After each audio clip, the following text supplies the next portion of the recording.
Well, well, well. Looks like we got two garbage wrestling promotions, and that's WWE and AEW. Last Monday's Monday Night Raw wasn't good, and tonight's is not so good. Name my topic tonight.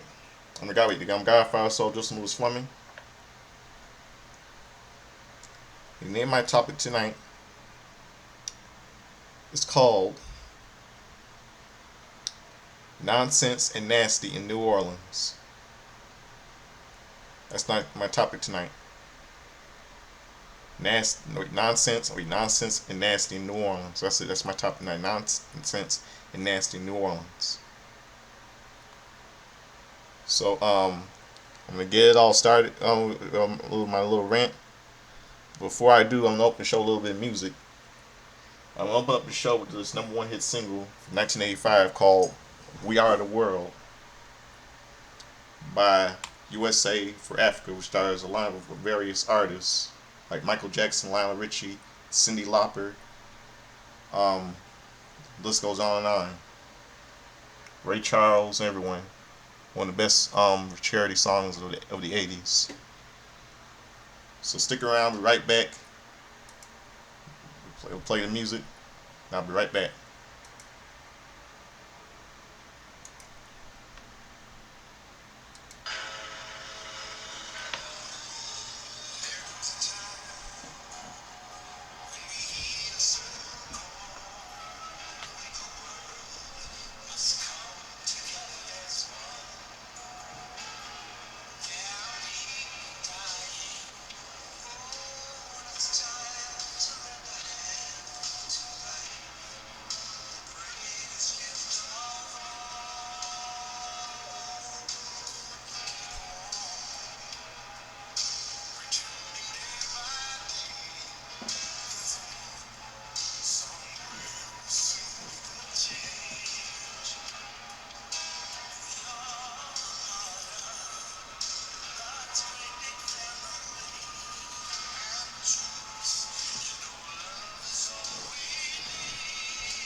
Yeah, we are the world. We are the children. 1985. Where it all began. It's been 40 years since that song, since that song started. March 7th, 1985. Hold on one second, everybody. We'll quick bathroom break. Hold on.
Yeah,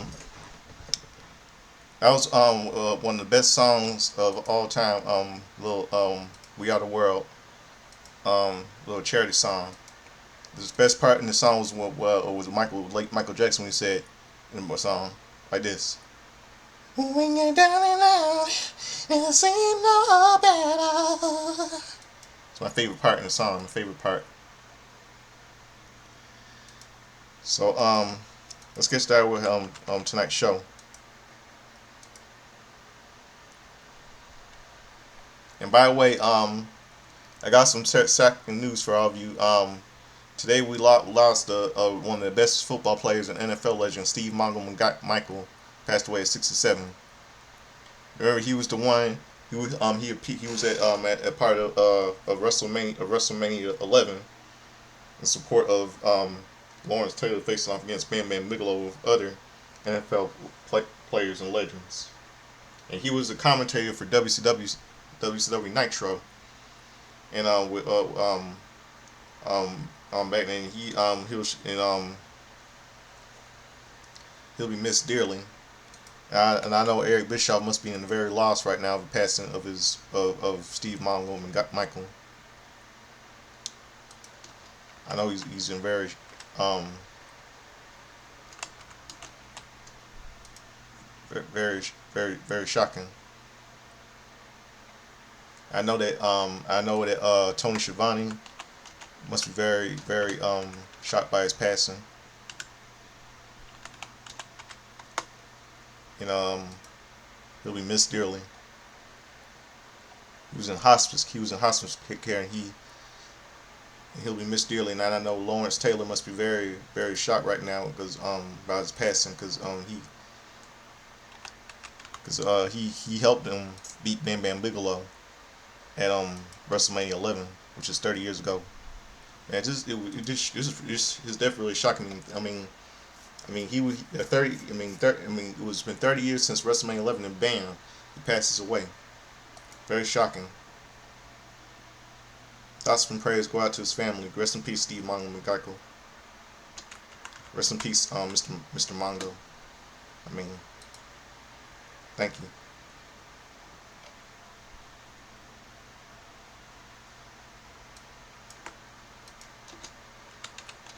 So let's get down to tonight's show.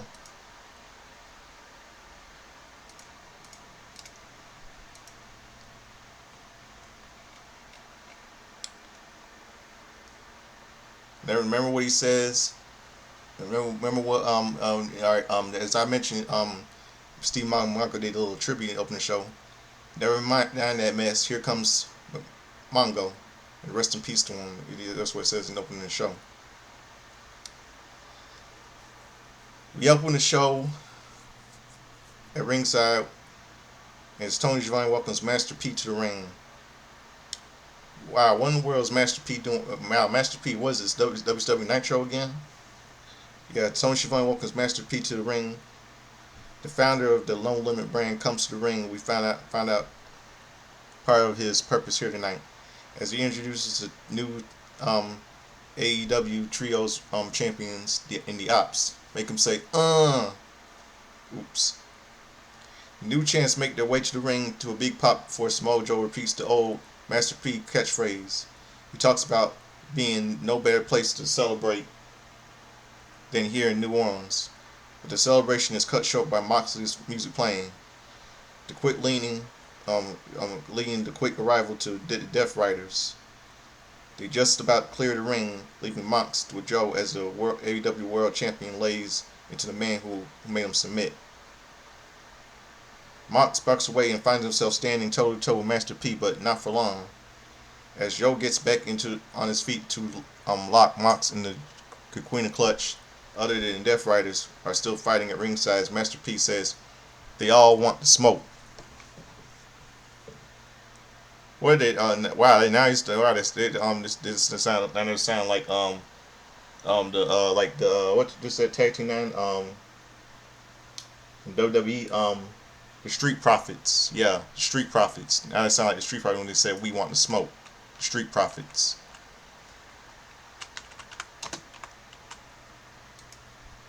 Yeah, the Street Profits. Yeah, Angelo Dawkins and Montez Ford.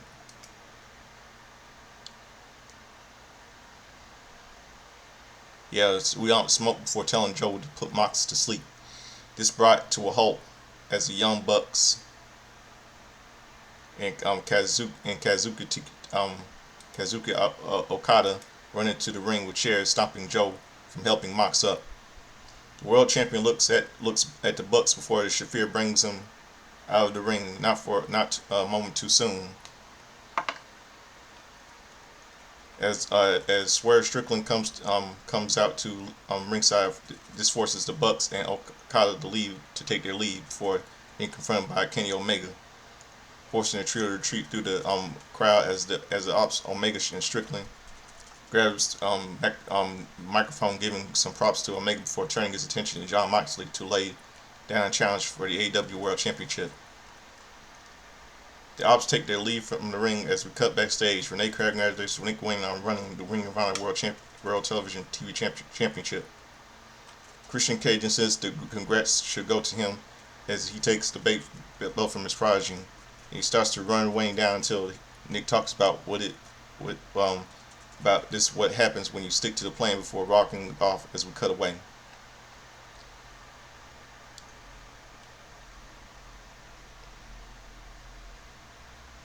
Back at ringside, Ricochet and Mark Briscoe make their entrance as we get this opening contest underway. Mark Briscoe versus Ricochet. The crowd chants about being bald, leading him to leave the ring to confer with Nick Harrison. "Hi, Professor," in the front row, about the fact Briscoe is also bald. The crowd does not relent on this matter as Ricochet gets back in the ring and taking the fight to the former Ring of Honor World Champion until Briscoe sends him out of the ring to land a scissor kick through the ropes. He leaves the ring to lay in a chop on Ricochet, sending him to the barricade to stay on the attack. As the action returns to the ring, the two fight out of it on the apron until Ricochet lands a pump kick, only to be intercepted by Briscoe. With his opponent on the floor, Briscoe gives a shout out to Cactus Jack from an elbow off the apron before bringing Ricochet back into the ring.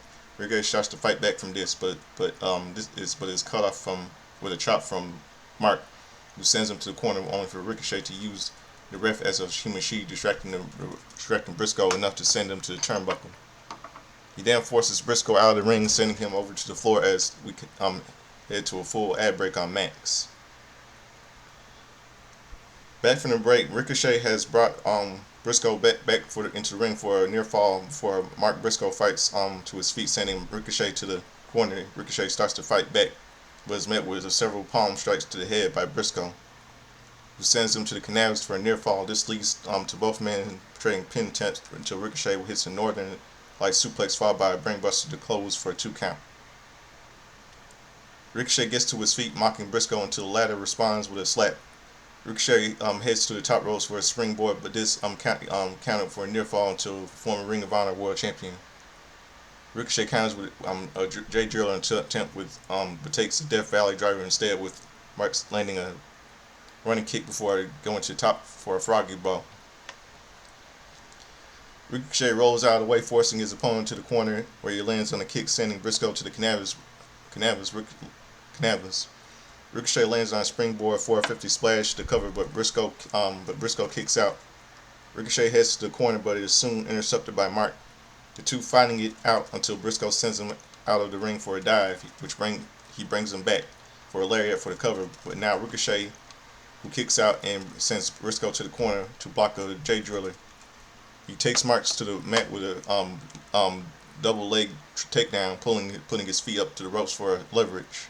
But Briscoe rolls through, catching Ricochet with a flash pin. Winner via pinfall, Mark Briscoe. Briscoe doesn't celebrate long as Ricochet leaves the ring for a chair, taking him down. Mark tries to fight back before Ricochet reveals a pair of scissors before he can use them. Kevin Knight runs down for a save. Ricochet retreats retreats the ramp as Knight gets in the ring to check on Briscoe. We get a brief look at the Rock and Roll Express watching him from the crowd before we head to the commercial break.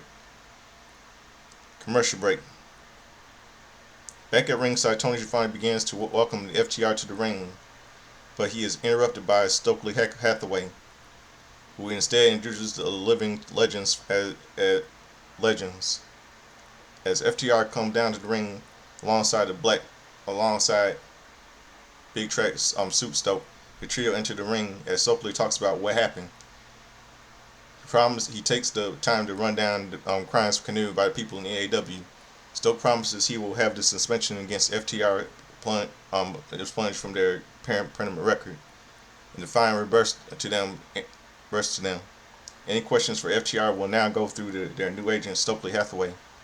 With that, Cash Wheeler takes the mic to talk about Daniel Garcia as the crowd boos louder and louder. Wheeler goes on to talk about Garcia, asking him to stop the beatdown on 2.0 before talking about helping Daniel out on the other vets left them high and dry. From now on, it's FTR first. Dax cuts in to bring him up on the Legends Night building, pointing to the Rock and Roll Express in the crowd. This brings out the legendary duo to the ringside to announce reaction from the fans in New Orleans, much to the chagrin of the FTR. Dax pays a level of respect to the Express before asking them what they think of their best match was, only to cut them off, bring up their matches against the Midnight Express. They are asked about their age, only for Dax to make fun of them some more when Dax starts to do this one more time. Ricky Morton calls for an end before this Stoke reveals a brand new FTR shirt, tossing it to the Express and as FTR attacks them. Former tag team champs start to lay into the Legends, looking for a power driver before the Paragon comes running down to make the save. FTR and Stoke escape through the crowd as we go to commercial. We go to commercial break. Back at ringside, the Young Bucks make their way to the ring for our next match, followed by Speedball, Mike Bailey, and Kevin Knight. With all four competitors in the ring, we get this tag team match underway. Young Bucks, Matthew Jackson and Nicholas Jackson versus Speedball, Mike Bailey, and Kevin Knight. We start off with Matthew and Bailey going at it in a double kick attempt, locking their legs until Nicholas comes in to intervene. This leads to Kevin coming in as well, with the Bucks getting an upper hand until Knight and Bailey end up sending the MVPs to the outside for a pair of punches to a nice pop from the crowd. They bring the Bucks back in business. But this leads to Knight being sent to the ring while the Bucks turn their attentions to Speedball, take him down hard before Nicholas gets the drop on Kevin before we go to an ad break on Max. Full ad break. Back in the ring, Nicholas tagged in to take the fight to Speedball, only to be rocked hard with a kick, forcing him to tag Matthews back in. Knight is sent off to the apron, but Speedball fights back with a flurry kicks of tag to Jetty, and Knight takes off, sending Nicholas away to focus on Matthews, sending him to the ropes. Matthew gets sent to the mat as Knight continues the attack, only for Matthew to fight back for a pair of Northern Light suplexes. Bayley tries to intervene, but Nicholas runs in to keep the Speedball at bay. This allows Matthew to lay into Kevin and take him down for a cover, but Knight kicks out. Bayley gets a tag in, but is sent down hard by Matthew, who makes the tag to Nicholas. He calls for a super kick party, but Bayley rejects the invite, only for Matthew to come in running, and he takes a super kick by Knight. Nicholas hits a super kick on Kevin, but is laid out with one by Speedball. All four men, but Knight and Matthew keep up for a double down. And Nicholas and Mike keep up for a roundhouse kick that sends him back down. Knight is back up and sends Matthew up for a turnbuckle as Bayley gets him on his shoulders, but Nicholas gets Kevin on his, leading to a game of chicken between Kevin and Matthew. Bayley and Knight manage to take control, forcing sending Matthew out, sending Nicholas up for to center of the ring. Bayley will dive on Matthew as Knight gets the drop on Nicholas for a 2 count, followed by UFO splash and a cover. Bayley tries to keep Matthew away, but is shoved into Kevin to break the pin. The action spills to the outside as the Bucks take control, dropping Knight with a Doomsday device off the barricade. This is followed by a Speedball dive, ending the Bucks hitting a TK driver from the barricade as well. The Bucks get caught in the ring as Knight and Bayley gain control. Knight goes to the ropes, but is tripped up by Ricochet, and this allows the Bucks to set up an EVP trigger on Kevin for the win. Wins via pinfall the Young Bucks. Ricochet makes his escape up the ramp as we cut backstage to hear from Toni Storm, who wishes the semifinals of the Owen Hart Cup the best of luck for addressing her appearance at the TCM red carpet. Storm then issues the open challenge that is quickly answered by Queen Aminata for Collision on Saturday, for the Timeless One leaves. Back at ringside, the Hurt Syndicate head down to the ramp to address some things. First, they will run down their recent opponents who are recovering from being hurt. With that, MVP hands the mic to Bobby Lashley, but he is interrupted by the arrival of Moron Jackass Friedman at the parking lot. Before this, his music brings out the former AEW World Champion out to the ring. MJF enters the ring saying he knows the trio had a good time last week, as he looks for 3 thumbs up he needs to join the group.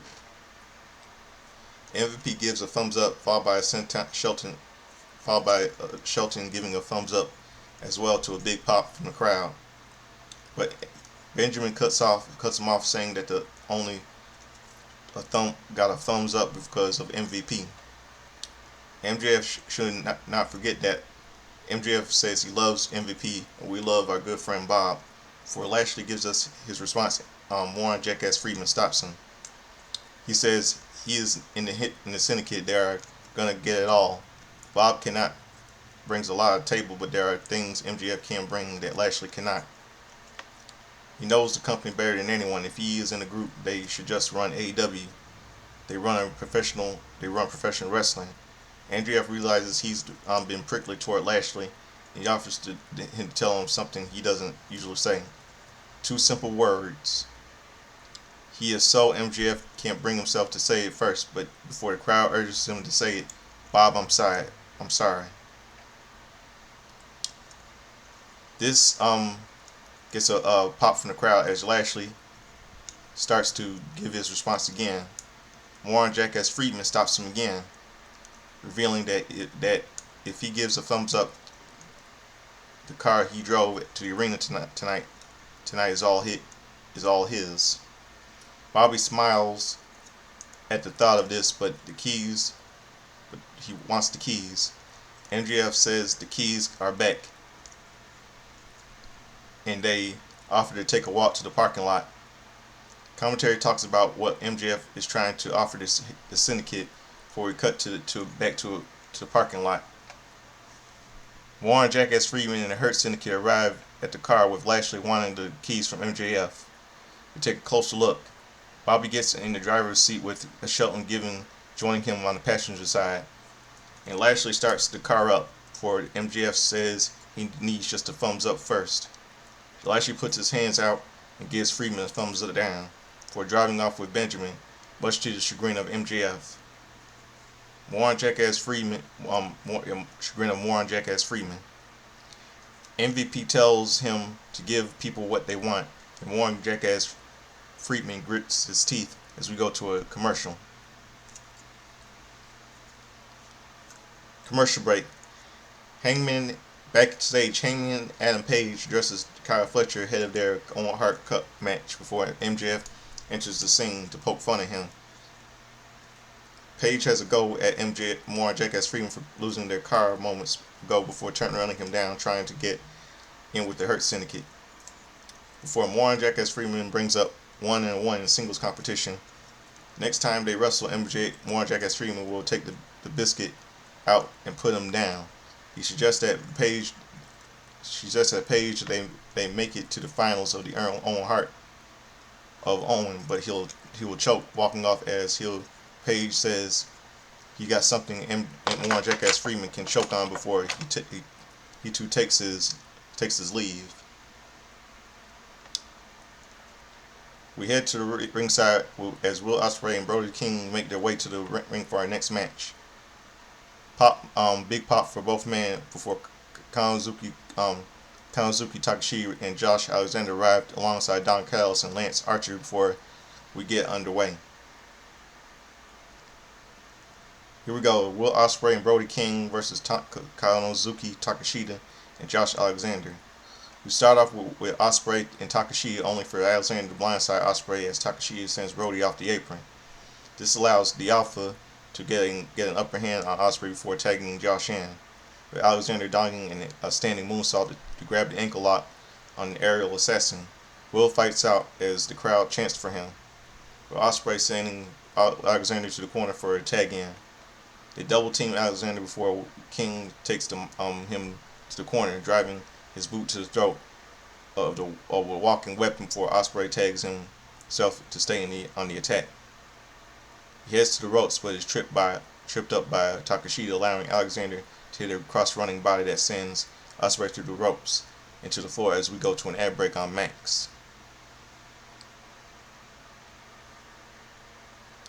Full ad break on Max.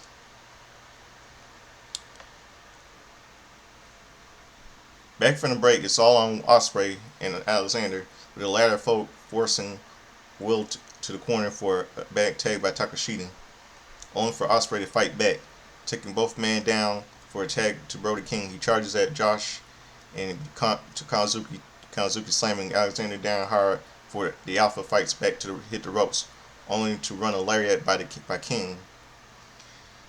Takeshita retreats to the outside, but he and Alexander are intercepted with a big dive through the ropes by King. He sends him to the barricade before bringing Takeshita back into the ring for a lariat in the corner. Tagged by Ospreay, who hits a double stump on Takeshita while he's on the shoulders of King, who drops Kanazuki to the mat for a cover by Ospreay and manages to kick out. Ospreay continues the attack before Takeshita fights back, eventually hitting a Blue Thunder bomb on the aerial assassin for a close near fall. Alexander tags in, as does Brody. As the 2 count go at it before King hits a lariat for a 2 count. Alexander heads to the corner, but he takes a big cannonball from Brody. He goes for the cover as Archer hops at the apron to distract the ref. He gets intercepted by Ospreay, who sends him to the floor where Takashita drops him hard, sending him into a powerbomb by Alexander. He turned their attention to King, setting him up for a double team leading to a cover by Alexander, but King kicks out. Power drive knee connects from Takashita, sending Brody up for a C4 spiked by Alexander, who picks up near pinfall victory. Winners via pinfall: Kazuki Takashita and Josh Alexander. The family is in a finish hour, beating down King and Ospreay even further, leading to a big chokeslam by Archer onto Ospreay as Kyle and Fletcher comes down to the ramp. This is quickly followed by the arrival of Hangman and Page, but is cut off by Trent Beretta and Rocky Romero. They bring him into the ring despite trying to fight back. Page is laid out by Don Callis found before Fletcher connects with a ring buster. We're reminded that the pair will face off next week to find out who faces Will Ospreay in the finals of the Owen Hart Cup at Double or Nothing. But up next is our main event as Chris Stanley takes on Jamie Hayter in the semifinals of the women's Owen Hart tournament. Commercial break. Back to the ringside. It's time for our main event as Jamie Hayter heads down to the ramp to a nice pop. A similar reaction for Chris Stanley, who gets in the ring as this match gets underway. Winner of Owen Hart's semi-tournament semifinal, Chris Statlander and Jamie Hayter. The two go back and forth until Hayter forces Statlander out of the ring, but Chris returns to turn things around on the former women's world champion, who's sending her to the corner. Jamie fights back to evade evades a big kick from the former AEW Women's TBS champion as we go to a full break on Max.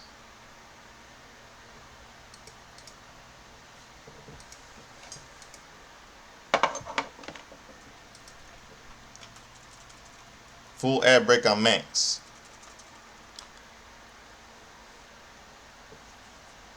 Back from break, both women are in the ring once more as Statlander connects with a kick on Hayter. For they trade hitting the ropes for an upper hand. This ends with a German suplex securing a near fall for Statlander. She goes for a dragging sleeper on Hayter, who forces Chris on her shoulders for a near fall to bring a slight break in the action. Statlander transitions to a hold, but Jamie counters for a 2 count for locking in head scissors. She starts going to the ropes seemingly for leverage, but this allows Statlander to bring her up before dropping the former AEW Women's World Champion to the mat for a near fall. Hayter fights back for a 2 count of her own before Statlander versus for some same result, as Hayter drops Statlander to the corner, but the former TBS champion strikes back until Jamie takes her down with a Hayter breaker for a closed near fall. Chris ducks a Hayter raid attempt for a lariat of her own, going up top for the splash in the cover, but Jamie managed to kick out just in time to save the match for herself. Statlander goes back up but is intercepted by Hayter, leading the two fighting on a turnbuckle before Hayter catches Statlander with a lariat on the way down. She brings Chris back into her feet for a Hayter raid to get the pin. Winning via pinfall, advancing into the finals, Jamie Hayter. Hayter's celebration is cut short by the arrival of Mercedes Moné, who stands to the Owen Hart Cup trophy on stage as she and Hayter exchange words ahead of their match at Double or Nothing. Commentary runs down the line for next week and beyond, heading toward the next pay-per-view event, when Moné's music continues to play as Hayter runs her down from the ring. Jamie's music hits to remind everyone who won in tonight's main event, with Moné smirking from the stage just as Dynamite comes to a close.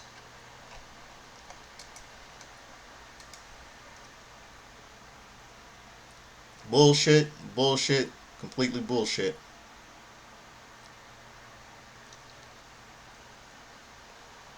What in the world is Master P doing here? Why in the world AEW? Are AEW trying to? I think the reason why AEW brought Master P to AEW because they're trying to go back to WCW moment when because Master P was in WCW. That's true.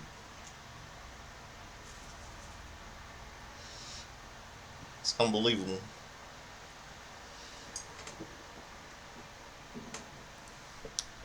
Complete garbage tonight.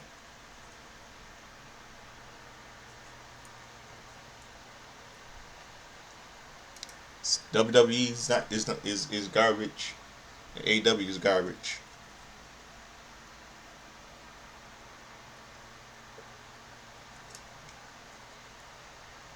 When they're gonna get that AEW TBS Women's title off of Mercedes when they something know with Sasha Banks from WWE. I just don't know when.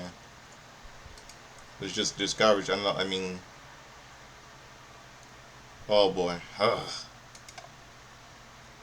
WWE and AEW not getting any better than that.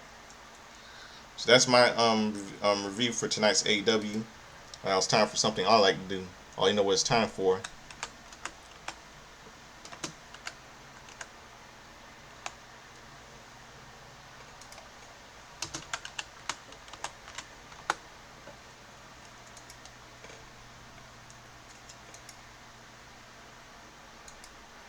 It's time for Times Justin's timeline history, all the wrestling birthdays, pop culture, and all that stuff, etc., etc. All you hear that thing is a thing from Match to the Future starring Michael J. Fox and Christopher Lloyd. You know, I don't understand why in the world. By the way, I understand one thing about tonight's video. I don't know why in the world Tony Khan wants to become a no limit soldier. Having yeah Master P. I mean, AEW is trying to copy WCW because Master P made a WCW appearance, hip hop legend.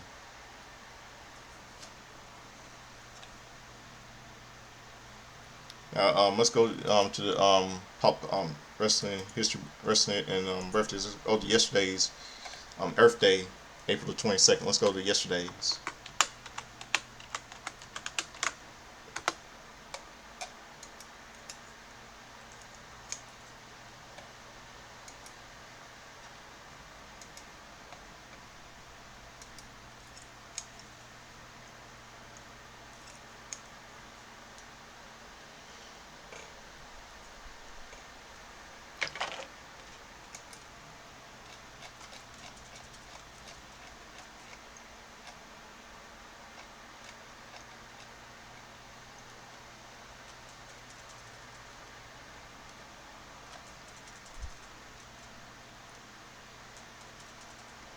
Okay, yesterday was a happy birthday to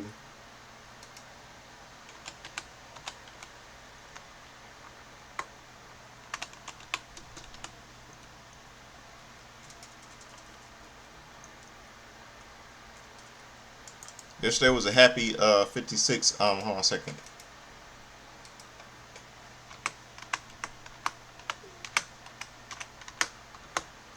A happy 56th birthday to Kyoyo Inu, Japanese female wrestler. Orlando Jordan turned 45 yesterday.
The 39th birthday to Chuck Taylor from AEW and Ring of Honor.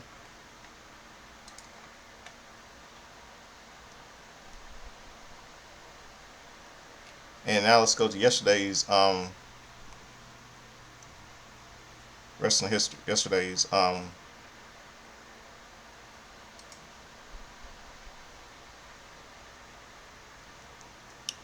okay, 1985.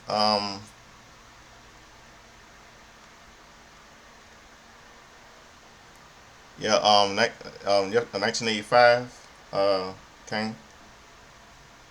MSG show in New York City, the WWE, Madison Square Garden, New York City.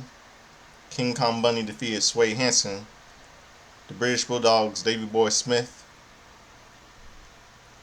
and Dynamite Kid. Davey Boy Smith and Dynamite Kid. Tom Bennington defeated Johnny Rodz and Rene Goulet. And rest in peace to them all. Rest in peace to them. Ricky the Dragon Steamboat defeated Moondog Spot. Mike Rotunda, some of you know as Erna Shyster. Bray Wyatt's dad defeated the Iron Sheik. Barry Windham defeated Nikolai Volkov by DQ. Junkyard Dog and El Mayordomo Santana Arriba defeated Bruce Barber Beefcake, and Greg the Hammer Valentine.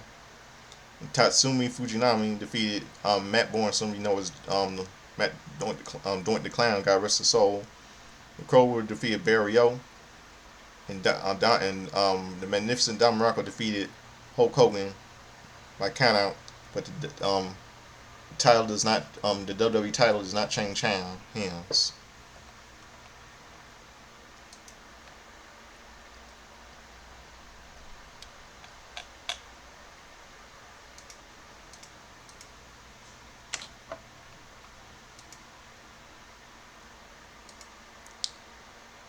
And yet the WWE title is being corrupted as of right now. Speaking of that, because it had Cena bury Cody Rhodes at WrestleMania Night 2 last Sunday. See one of the wrestling history.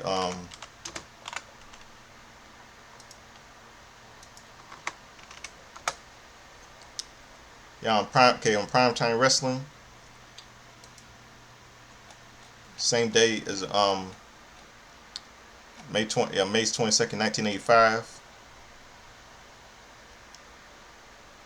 Wait, hold on. I'm sorry, messed up again.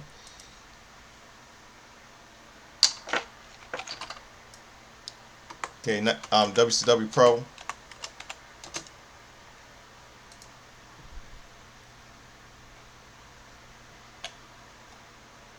WCW Pro.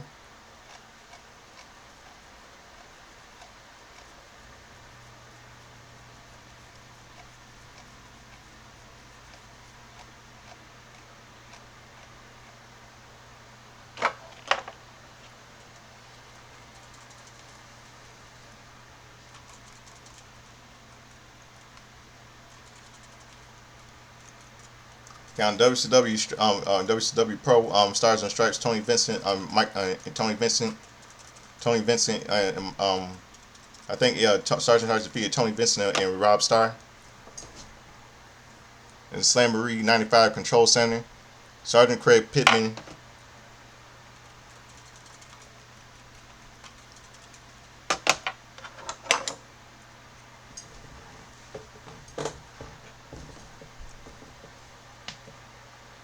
And Sergeant Craig Pittman defeated Mike Willis.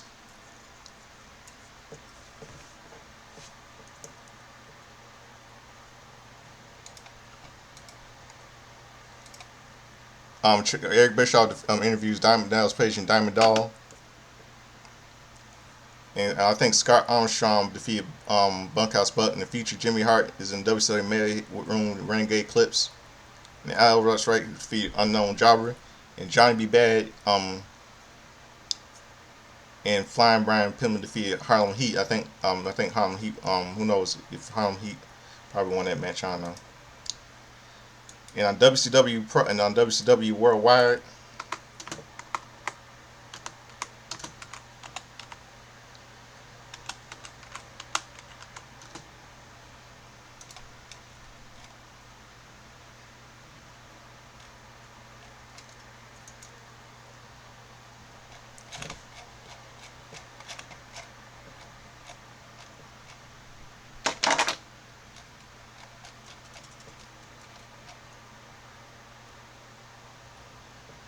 okay, Sting defeated Cleve Sheets in the Nasty Boys interview, and WCW Executive Board reinstatement of Ric Flair.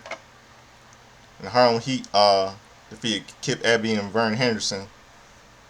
Slamboree 95 promo with the Mega Powers, Hogan and Savage.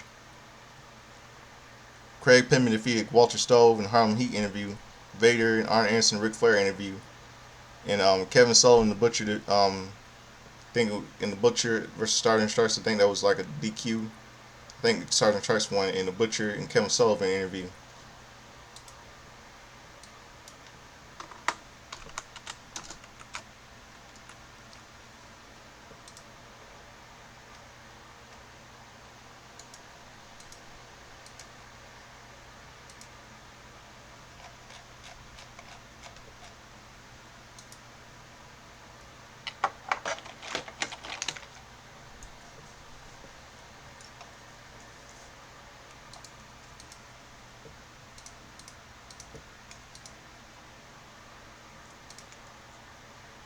Okay, WWE Tag Team champions Yokozuna and Owen Hart with Jim Cornette, Mr. Fuji defeated John Crystal and Leroy Howard when Yokozuna pinned Crystal with a Banzai drop, and Owen Hart a step shooter applied on Howard. Razor Ramon Noah Scott Hall defeated Mark Starr with a Razor's Edge. Kama, some of you know, was the Godfather with Ted DiBiase, the Million Dollar Man, defeated Tony Roy with an elbow off the rope, off the top. Intercontinental Champion Jeff Jarrett defeated Portuguese Man of War Aldo Montoya via submission in Figure 4 after Razor Ramon Scott Hall came to ringside, chased Brody backstage. Duke the Jumpster Joseph defeated Roy Raymond with a tilt-a-whirl slam.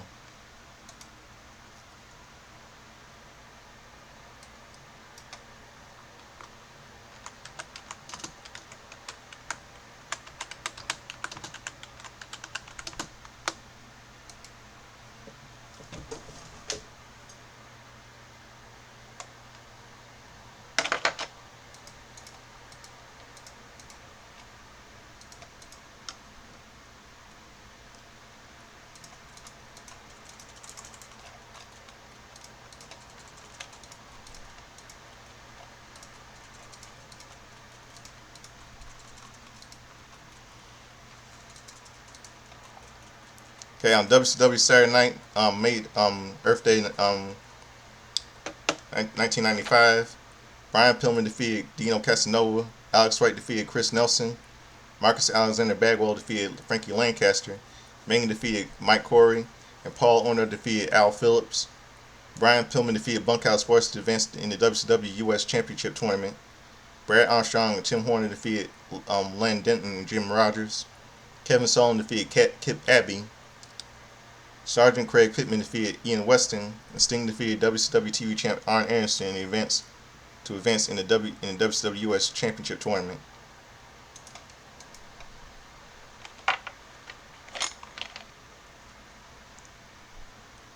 And let's see what else.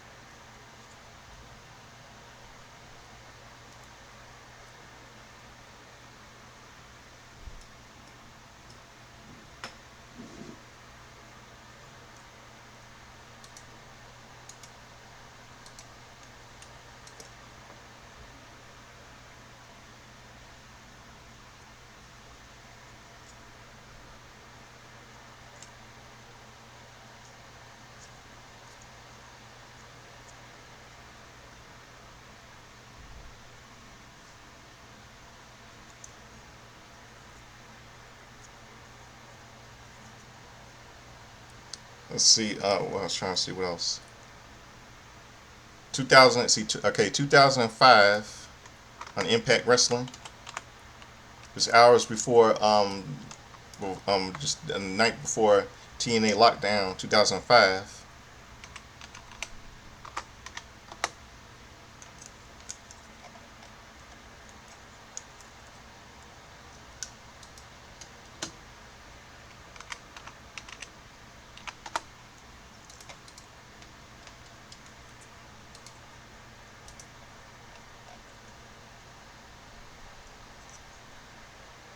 3 Live Crew defeated Lyle Love and Buck Quartermain, Eric Young. Eric Young. The Naturals defeated with Chris Candido versus America's Most Wanted. And a highlight package airs for the 6-man main event Lockdown 2005. And AJ Styles and Jeff Hardy defeated Raven Abyss by DQ as the show ends. And movies, pop culture movies, 2005, same day, April 22nd.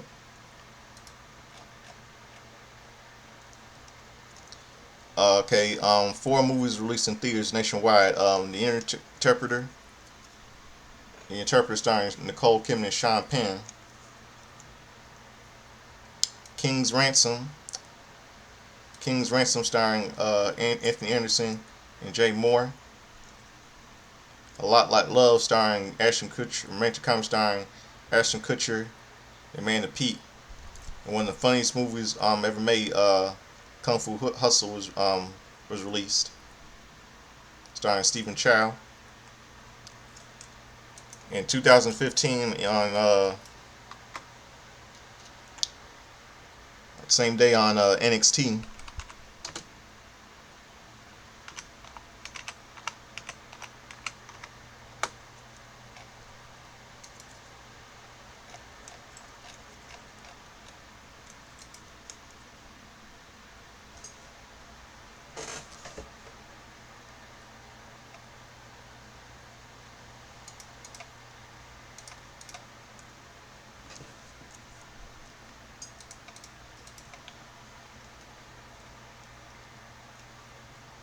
Finn Balor defeated Ty Dillinger. Becky the Turncoat defeated Charlotte and Bayley in a triple threat match to become the number 1 contender for the NXT Women's Championship. And 10 years later, she's a heel again, and which is stupid. Dio Itami defeated C.J. Parker. Rhino defeated Jesus Leon. And Kevin Owens defeated Alex Riley. There we go. Now let's go to April 23rd.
Okay, let's see. Okay, wow. Jamie Hayter,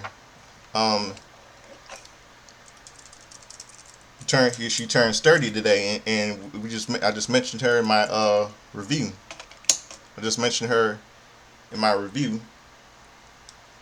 About tonight's review. She turns 30 today. Jamie Hayter.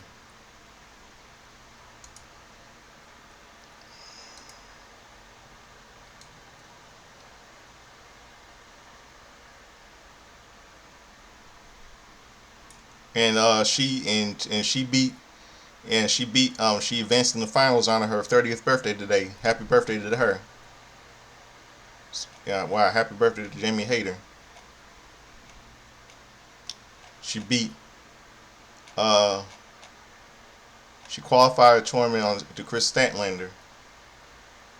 It should have been Chris. Yeah, but Chris Statlander should have won this, but it's Jamie Hayes' birthday today. Today,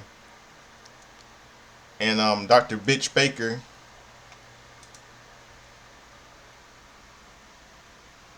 one of my faves. She turns 34 today.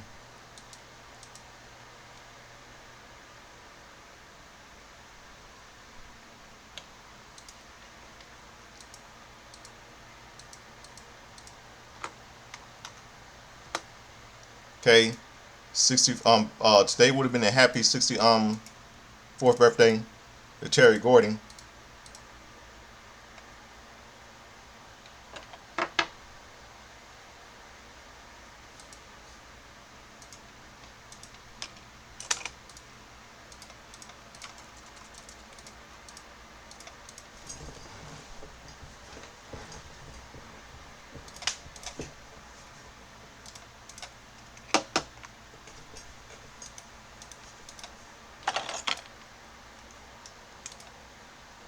They're known as the Executioner. The late Terry Gordy of the Fabulous Freebirds. He died on July 16, 2001. He went 64 yesterday. He died of a blood clot. That's sad. He died. He turned 64 today. And today is a happy 48th birthday to the piece of shit, the turncoat, John Cena. That is corrupting that WWE's him and WWE is corrupting the WWE title right now. And I'm not too happy with WWE right now. Today's a happy 41st birthday to Moose from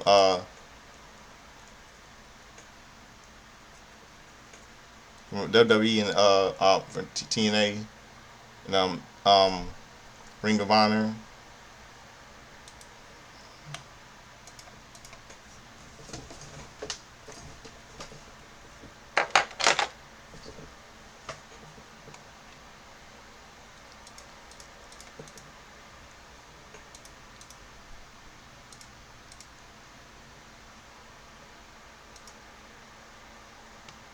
Okay, Dijak turns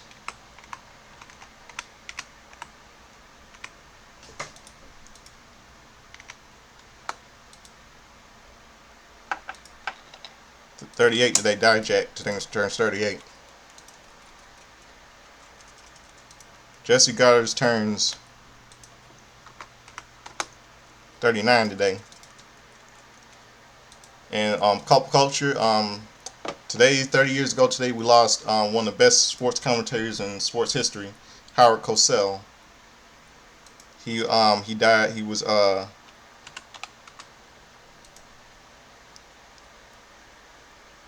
30 years ago today. He died at the age of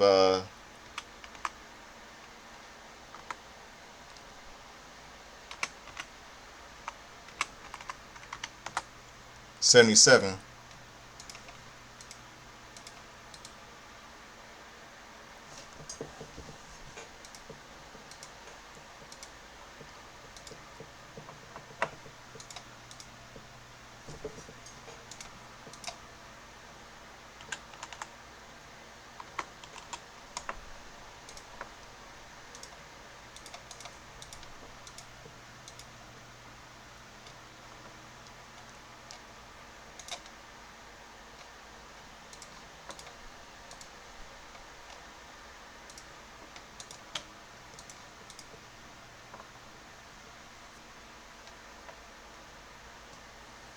Okay, on this day, 1985,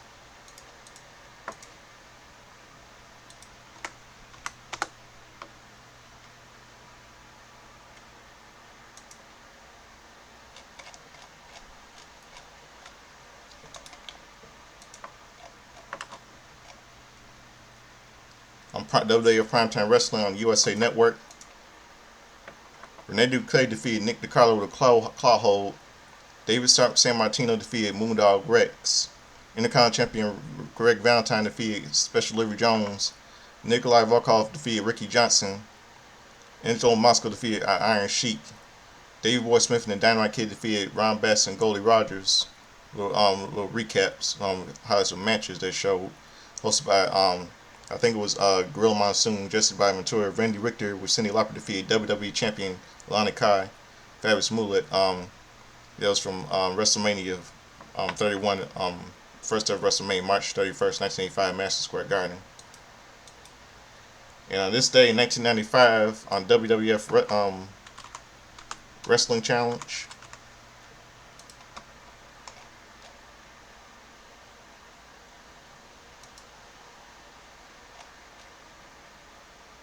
Hakushi with Sinja defeated Bert Satano.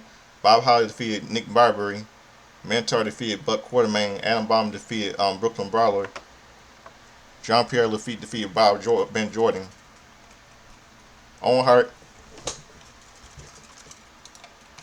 and Yokozuna with James E. Cornette with Mr. Fuji defeated Max Payne and Tim McNeil to retain the WWE Tag Team Championship.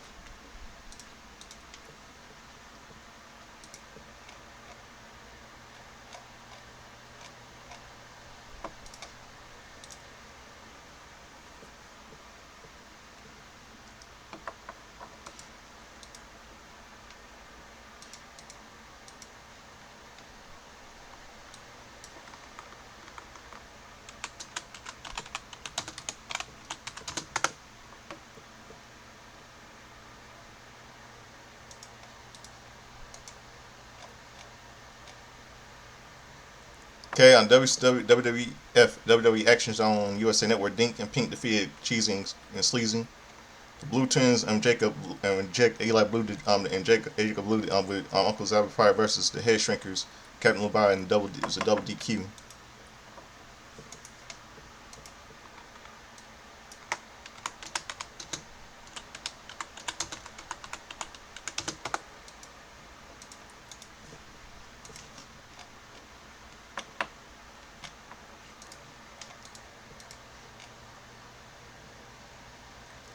Okay, on this day in 1995 on WCW main event, Stunning Steve Austin, we know as Stone Cold Steve Austin with Colonel Robert Parker defeated Hacksaw Jim Duggan in the WCW US Heavyweight Titles Tournament first round match.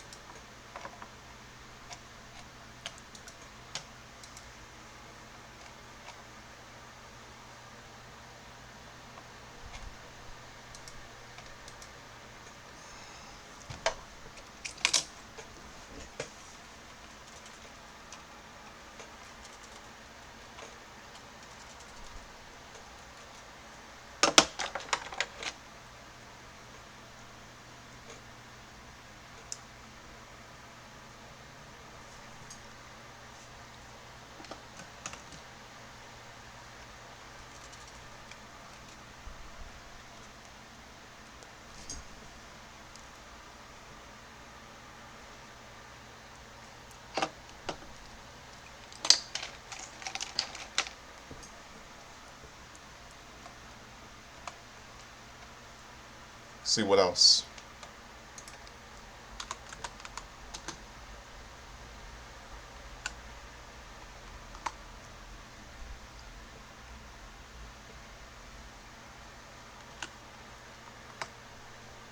Trying to see what else. Trying to figure out what else. WCW.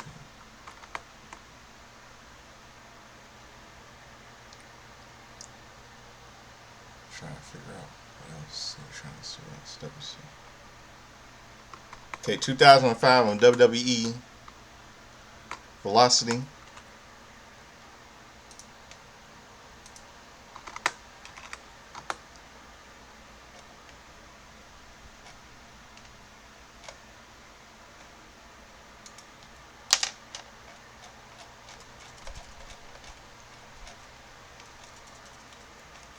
Okay, WrestleMania Battle Royal winner, Booker T wins. Participants were Booker T, Akio, Billy Kidman, Charlie Haas, Chris Masters, Masterpiece, Danny Basham, Doug Basham, Funaki, Karko, Holly, Hyden Wright, Luther Reigns, Mark Ginger, Maven, Nunzio, and Lander Jordan, and Paul London.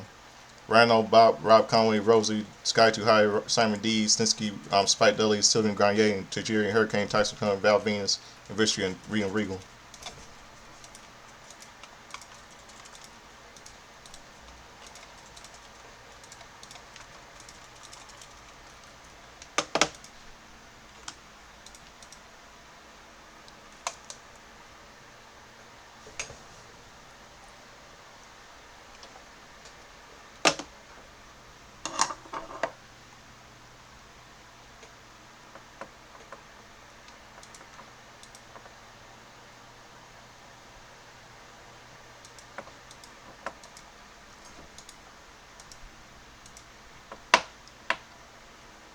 See what else. See what else.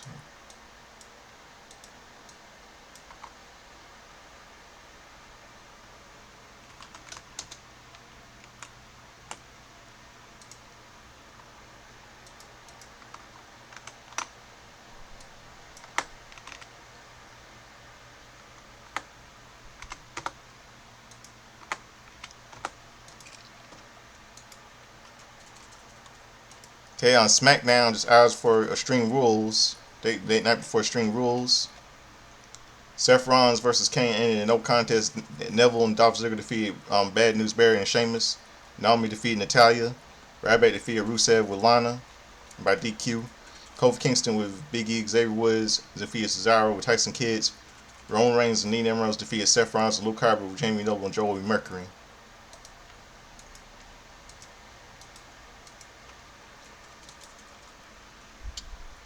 Let's see what else. What else? I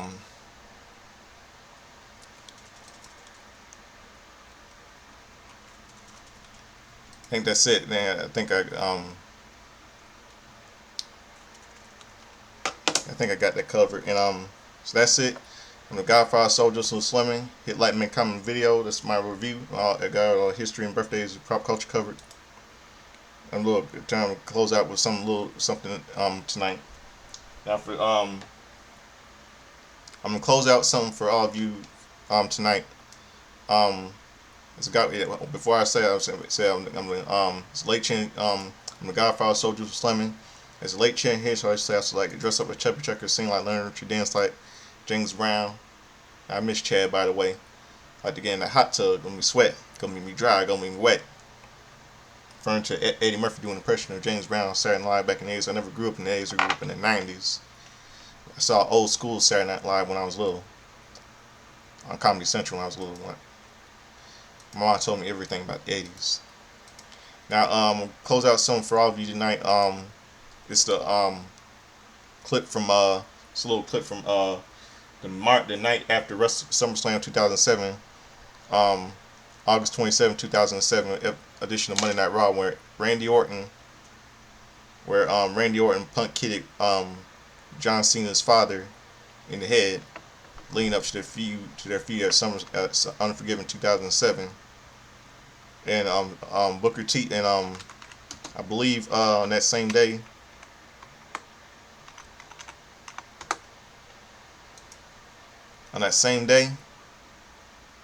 John Cena defeated Booker T, was then known as King Booker, with Queen Shinem by via DQ until Randy Orton interrupted, and then he kicked punk kidded Randy Orton's father, John Cena's father, right in the head. You know, I say that was John Cena's fault because she never should have never brought his father in the ring, and he's turned out to be a piece of shit right now. And I say it's Cena's fault, and I think Randy Orton was kind of right. John Cena, I say Randy Orton. I think Randy Orton was right. I agree, and he was absolutely right. He put his father in this position, and Orton was right. And I can't wait until the match is made at Backlash 2025 next month. Cena versus Orton again, because the role was reversed with Cena as a heel and Orton's a babyface, and Orton was right. And all I can say, the WWE is already corrupting him, corrupting the WWE titles. It is, and it's gonna be, and the fans are fickle. And I don't know why in the world they're liking this shit by Triple H's crap, Stephanie's and Nick Khan's and Ari Emanuel TKO Holdings. I don't know what in the world were they thinking corrupting corrupting the WWE title with John Cena. That's why I'm gonna close out with all of you tonight. All I say that WWE can go to hell for all I care. Here's to close out the show with all of you tonight with this little package right here. This, all of you remember. So good night, everybody. Here it is from Raw, August 27, 2007, where Randy Orton kicked John Cena's father's head, leading up to their feud at Unforgiven 2007, which is John Cena's fault and one of the reasons why Randy Orton was right. And I hope Orton will get that title off of Cena, but I don't know it's coming. I hope Cena's gonna have a little backup. So good night, everybody.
Yeah, remember that Cena? Wait, one more thing I gotta say before I leave. Yeah, remember that Cena? That was your fault. That was your fault. You put your dad in that position. I don't know why in the world you brought your father by ringside. You put your father in that position on that day. Yep, August 27, 2007. 2007, Cena.